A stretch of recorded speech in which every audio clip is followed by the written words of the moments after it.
안녕하십니까, 김동준입니다. 자, 올해부터 서울법학원에서 이제 감정평가사 강의를 시작하게 된 김동진이라고 합니다. 그래서 지금부터 제가 올해 이제 1판이죠. 교재 1판 표지고요. 책 제목은 김동진 간평민법 돼 있고요. 바이블 돼 있는데 솔직히 아직은 바이블 아니고요. 목표가 3년 내에 간평 시험에서도 이제 1타가 될 수 있게끔, 그리고 제 교재가 바이블이 될 수 있게끔 최선을 다해서 강의를 할 생각입니다. 자, 지금부터 이 영상 같은 경우는요, 아무래도 제 책이 이제 초판이잖아요. 이거 제가 이제 간평에서는 초보 강사기 때문에, 그죠? 해서 좀, 이거 믿을 수 있겠나, 이런 이제 생각을 당연히 많이 할 수 있죠. 그리고 억지로 믿음이라고 하는 것을 이제 믿어라 라고 하는 게 아니고, 제가 1년, 2년, 3년 정도 강의를 꾸준하게 하면 결국은 또 저의 노력과 진심이 통하는 것을 저는 알고 있기 때문에 크게 걱정은 없는데, 이제 적지 않은 분들께서 선생님 책 같은 걸 좀 어떻게 구성돼 있고 이런 부분 좀 알고 싶습니다 하시는 분들이 많이 계셔가지고요. 지금부터 이제 이 간평 민법 제 기본서 교재가 어떻게 구성이 돼 있고, 이 책을 이제 어떻게 활용하면 수험생분들께서 많은 도움을 받을 수 있는지에 대해서 제가 하나하나 자세하게 일단 설명을 드리겠습니다. 자, 일단 먼저 제 교재 페이지가 여러분들 400페이지거든요. 아마 간평 기본서 중에서 양이 좀 적은 편에 속할 것 같아요. 일단 양이 적다고 해서 불안감은 전혀 느끼실 필요가 없는 게 뭐냐면, 현실적으로 여러분들께서 간평 민법 공부를 처음 할 때야 좀 양이 적지 않냐 이런 불안감이 가질 수 있겠지만서도, 시간이 흘러서 1차 시험이 다가올수록 이것도 양이 많다라고 생각을 합니다. 그래서 이제 부족한 거에 대해서 걱정하실 필요 없겠고요. 두 번째가, 제가 이제 이 간평 강의를 처음에 의뢰를 받고 제일 먼저 제가 하긴 했던 게 강의 시수를 제가 먼저 하긴 했거든요. 그러니까 강사는 강의를 하고 책을 쓸 때에 일단 책을 강의에 맞춰야 되거든요. 그럼 강의 시수가 이제 기본 이론 강의가 총 18회이더라고요. 그죠? 그러면 저는 18회 동안에 여러분들께서 제가 충분히 강의를 할 수 있는 분량으로 책을 써야 됩니다. 즉 무슨 말인가 하면, 막 이것저것 다 집어넣어 가지고 책을 두껍게 한 다음에 그 강의 시간 내에 제대로 마무리를 못 하거나, 혹은 이제 다음으로 넘기거나, 또는 뒷부분을 그냥 날림으로 대충 끝내는 경우가 있지 않습니까? 저는 이런 건 너무 싫어하고요. 이런 강의가 정말로 이제 수험생분들한테 많은 그런 타격을 줄 수 있는 강의거든요. 그래서 제가 계산기를 딱 눌러가지고, 이 정도 분량이면 18회 정도면 보강 한 번 정도 할 수 있겠네요. 마무리를 할 수 있겠다라고 생각해서 제가 만든 그런 분량이기 때문에 전혀 걱정할 필요 없다라고 미리 말씀드리고, 이제 책 구성에 대해서 하나하나 설명을 드리겠습니다. 자, 먼저 이제 책 여러분들 색깔은 빨간색 아니고, 이거는 이제 그 편집본이기 때문에 실제 여러분들께서 보시는 실물책은 이제 눈이 편한 그 녹색 계열 있잖아요. 그거니까 알고 계시면 되겠고요. 자, 책 앞에 이제 머릿말 뒤에 보면 제가 기출 분석을 이렇게 해놓은 게 있거든요.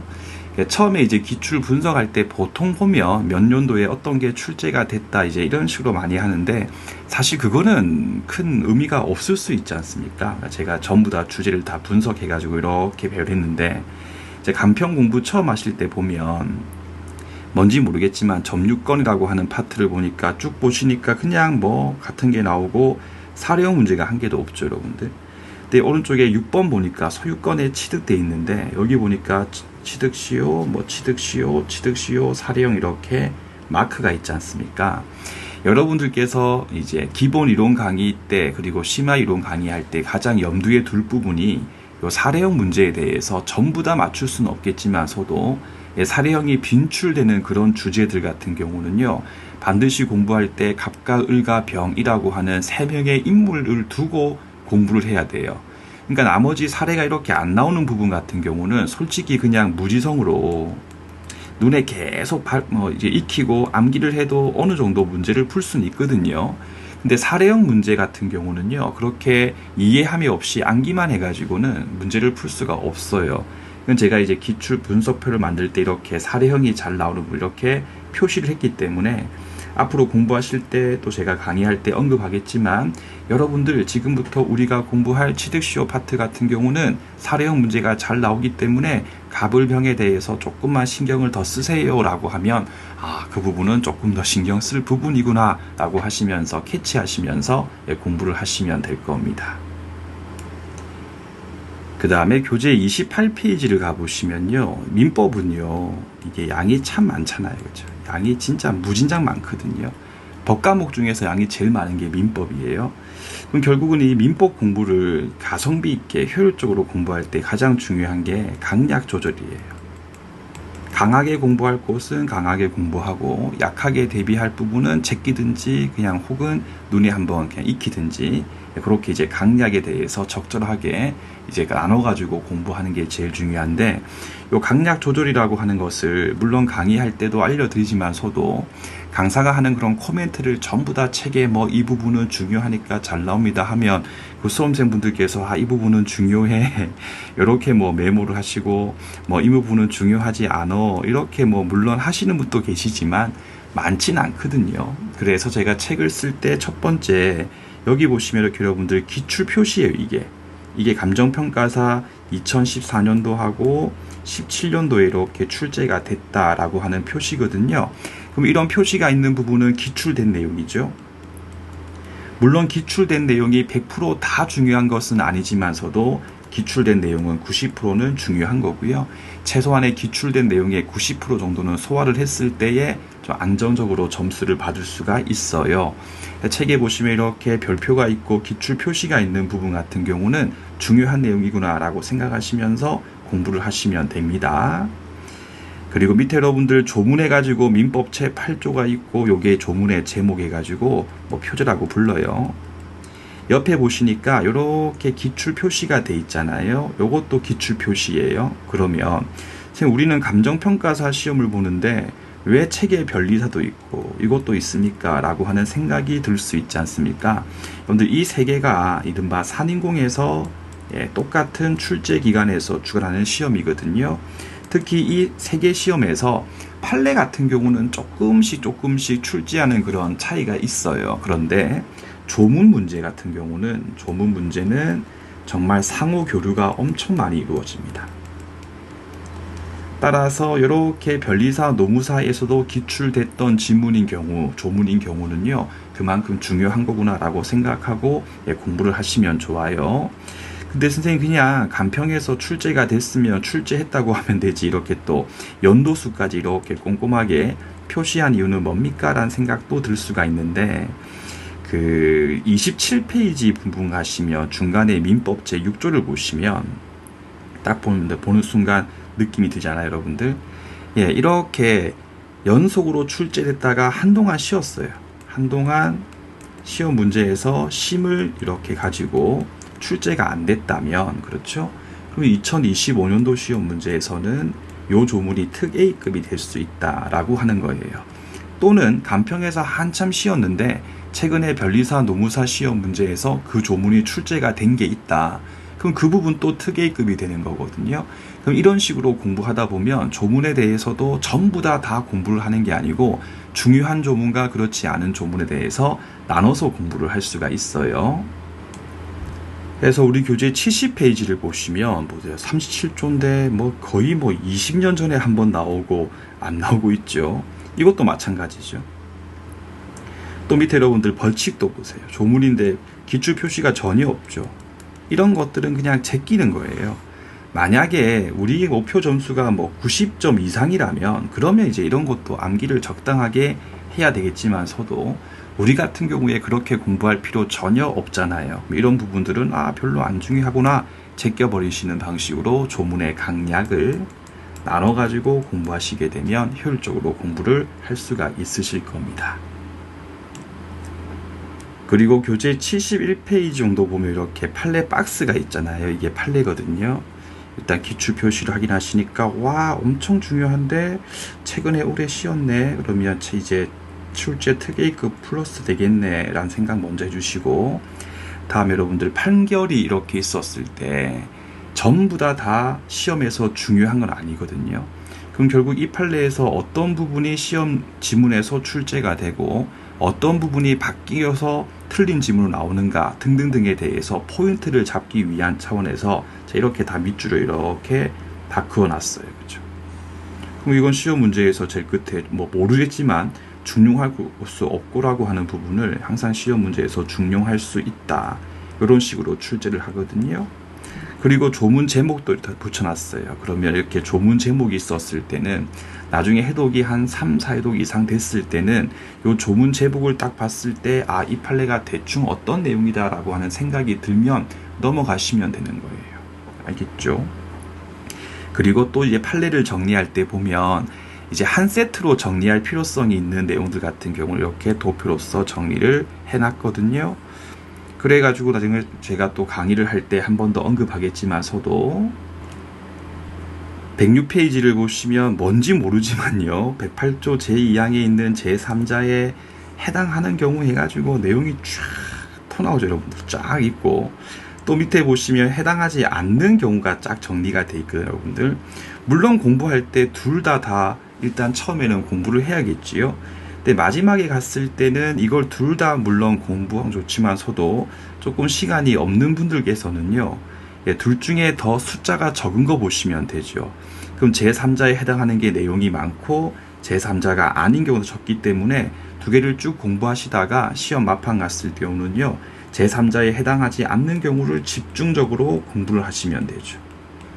그래가지고 시험장에 가가지고 내가 방금 봤던 제3자에 해당하지 않는 경우가 아닌 게 문제에서 출제가 되면 그거는 그냥 해당하는 경우구나, 그런 느낌으로써 공부를 하시게 되면 판례에 대해서 효율적으로 공부를 할 수가 있으실 겁니다.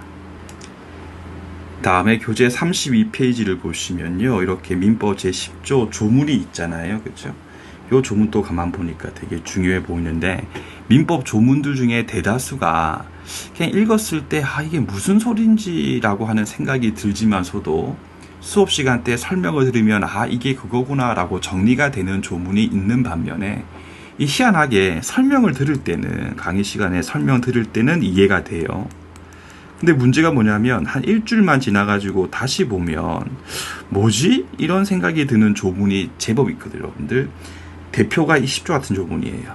그럼 그러한 조문들 같은 경우는 제가 여러분들께서 수업 듣고 난 다음에 혼자서 공부를 하실 때도 충분히 일주일 뒤에 보고 2주 뒤에 보고 한 달 뒤에 봤을 때도 이 조문이 이런 뜻이었지 라고 이해를 하고 상기를 할 수 있게 이렇게 조문의 부연 설명을 이렇게 해뒀거든요. 여기 있는 이 부분은 이제 원래 조문에 없는데 제가 조문을 이해를 도모하기 위해서 넣은 부분이기 때문에 이런 설명이 있는 부분 같이 쭉 읽으시면서 조문을 보시게 되면 조문 자체에 대해서 더 정확하게 이해가 될 거예요. 그럼 정확하게 이해해 놓으시고 시험 임박해 가지고는 계속 돌리면서 눈에 밥 익히는 방식으로 그렇게 공부를 하시면 되겠습니다. 그 다음에 다시 28페이지 상단 부분에 보시면요, 이렇게 판례가 있고 끝에 보시면 이제 키워드라고 해가지고 취소할 수 없는 이유가 신의칙 위반 때문이 아니고 민법 제6조 허락 때문이다, 이렇게 제가 키워드로 정리한 부분이 있는데, 이게 어떤 거냐면요, 내용이 엄청 길고 복잡해요. 근데 문제에서 자주 나오기 때문에 중요한 내용이거든요. 근데 중요하면서 복잡하기 때문에 수험생분들께서 자꾸 이제 헷갈려가지고 이거 두 개에 대해서 혼동을 해가지고 분명히 공부했는데 또 시험장에 가셔가지고 정답을 찾지 못하는 내용들이 많이 있어요. 여러분들 제가 그런 부분 같은 경우는요, 수업시간 때 쫙 설명을 드리고 제가 한 번 더 이렇게 키워드로 압축 정리한 부분에 대해서 언급을 하거든요. 그러면 나중에 시험이 임박했을 때 혹은 해독을 할 때에 본문을 읽고 이 키워드가 어떤 의미 있는지에 대해서 생각하는 방식으로 공부를 계속 해보세요. 그러면 경쟁자분들께서 시험장 가서 문제를 풀 때 두 개로 헷갈려가지고 틀리게 되는데 본인께서는 이거 하도 많이 눈에 박혔기 때문에 딱 보는 순간 이 판례가 뭐 대충 뭐 취소할 수 없는 이유는 신의칙 위반이 아닌데 시험 문제에서 뭐 위반되므로 이런 식으로 이제 출제가 되면 요거 틀린 질문이구나 이렇게 손쉽게 찾을 수가 있는 거거든요. 그래서 이렇게 판례 책을 보게 되면 이 판례에 대해서 제가 핵심 키워드 혹은 두 개를 절대 섞지 말고 딱딱 구분해서 정리할 부분들 같은 경우는 제가 이렇게 정리했으니까 이것도 활용하시면서 공부하시게 되면 큰 도움이 되실 겁니다. 그 다음에 교재 120페이지 가시면 이 대리라고 하는 게 있는데 우리 인문특강 때 좀 배웠지만 이 민법 총칙이라고 하는 게 대충 어떤 건지 아시겠죠? 물권, 채권법의 공통분모. 이 민법 총칙의 끝판대왕 두 가지가 있어요. 첫 번째가 대리라고 하는 게 있고 제 끝에 보시면 소멸시효라고 하는 부분이 있거든요. 되게 이제 어렵습니다. 특히 이 대리 같은 경우는요. 사례 문제가 진짜 잘 나와요. 거의 뭐 매년 한두 문제씩 나오는 부분이거든요. 그러면 진짜 이 대리하고 소멸시효에 대해서 물론 내용 자체가 어렵긴 하지만서도 수험생분들께서 더 어렵게 느끼는 이유가 하나 있습니다. 그게 뭐냐면 이 두 가지 같은 경우는 전체 틀, 소위 이제 왁구라고 하는데 그죠? 틀을 이제 짜고 내용을 봤을 때에 정리가 되거든요.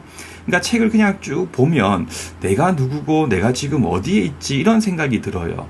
반면에 이 부분에 대해서 왁구를 잡아놓고 계속 그걸 보면서 이 부분은 여기 혹은 여기 이런 식으로 공부를 해버리면 오히려 문제 풀 때 쉽게 풀 수가 있는 부분이거든요. 그래서 그렇게 제가 전체적인 그런 개관이 필요한 부분 같은 경우 이렇게 제가 표로서 따로 정리를 해뒀어요. 해서 뭐 대리의 문제가 나왔을 때 뭐 분리, 대리권이 있으면 유권, 없으면 무권 등등등이 있는데 이걸 딱 외워놓고 수업을 쫙 들어버리면요. 제가 뭔가 설명하고 혹은 뭔가 어떤 내용을 대해서 책을 보고 있었을 때도 그 내용이 여기 있는 거구나 혹은 이거구나 이렇게 알 수가 있거든요. 그럼 나중에 사례 문제 풀 때도 자연스럽게 문제를 차분하게 풀 수가 있게 될 겁니다. 자, 이제 이 정도 소개했으면 뭐 책 내용 같은 경우는 충분히 설명드린 것 같고요. 책 사서 보실 분들은 아시겠지만서도 진짜 제가 정성을 다해서 열심히 책 작업을 했기 때문에 뭐 오탈자, 오류 이런 것들은 크게 걱정하실 필요 없겠고요.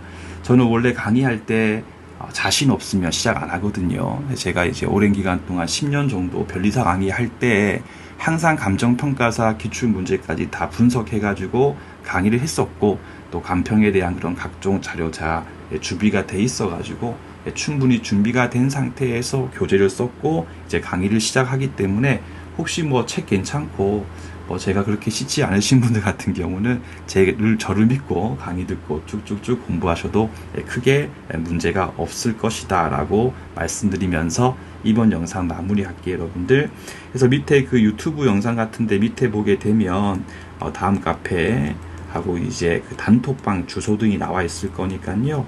그거 한 번씩 보시면서 뭐 저한테 묻고 싶은 거 있으신 분들은 카페 등등등의 글을 제가 두고 보고 제가 답변 드릴 수 있는 부분은 충분히 답변을 드리겠습니다. 저는 또 이제 기본 강의에서 다시 인사드리겠습니다. 여러분들 고맙습니다.